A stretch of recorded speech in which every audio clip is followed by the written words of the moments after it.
এই মুহূৰ্তত এটা ব্ৰেকিং নিউজ লৈ আহিছোঁ। ছিংগাপুৰতে গ্ৰেপ্তাৰ কৰিব নেকি শ্যাম কানুক? ইয়াক লৈ ডাঙৰ প্ৰশ্ন উত্থাপন হৈছে। শ্যাম কানু মহন্তই আত্মসমৰ্পণ নকৰিলে ছিংগাপুৰতে গ্ৰেপ্তাৰ কৰা হ'ব পাৰে শ্যাম কানুক। মুখ্যমন্ত্ৰীয়ে কঠোৰ নিৰ্দেশনা দিছে অসম আৰক্ষীক। আৰক্ষীৰ দলটো ইতিমধ্যে ছিংগাপুৰলৈ ৰাওনা হ'ব মঙলবাৰে।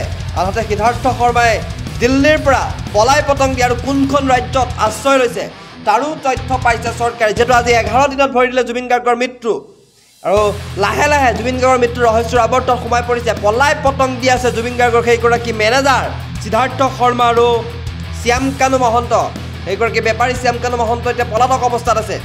কিন্তু ক'ত আছে, কোনখন ৰাজ্যত আশ্ৰয় লৈছে তাৰো তথ্য পাইছে চৰকাৰে।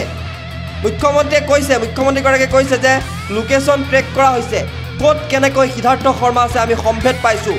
দুইজনৰে অৱস্থিতি অসম আৰক্ষীয়ে লাভ কৰিছে।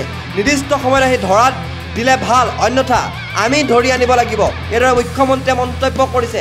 আৰু ইয়াৰ পিছতে জানিব পৰা গৈছে, প্ৰশ্ন উত্থাপন হৈছে যে ছিংগাপুৰতেই গ্ৰেপ্তাৰ কৰিব নেকি শ্যাম কানুক। যিগৰাকীক ফেষ্টিভেল মহন্ত নামেৰে এতিয়া জনা যায়, বেপাৰী শ্যাম কানুক ছিংগাপুৰতে গ্ৰেপ্তাৰ কৰিব নেকি, ইয়াক লৈ প্ৰশ্ন উত্থাপন হৈছে। আৰু শ্যাম কানু মহন্ত আত্মসমৰ্পণ নকৰিলে ছিংগাপুৰতে গ্ৰেপ্তাৰ কৰা হ'ব পাৰে শ্যাম কানুক। আৰু মুখ্যমন্ত্ৰীয়ে কঠোৰ নিৰ্দেশনা দিছে অসম আৰক্ষীক।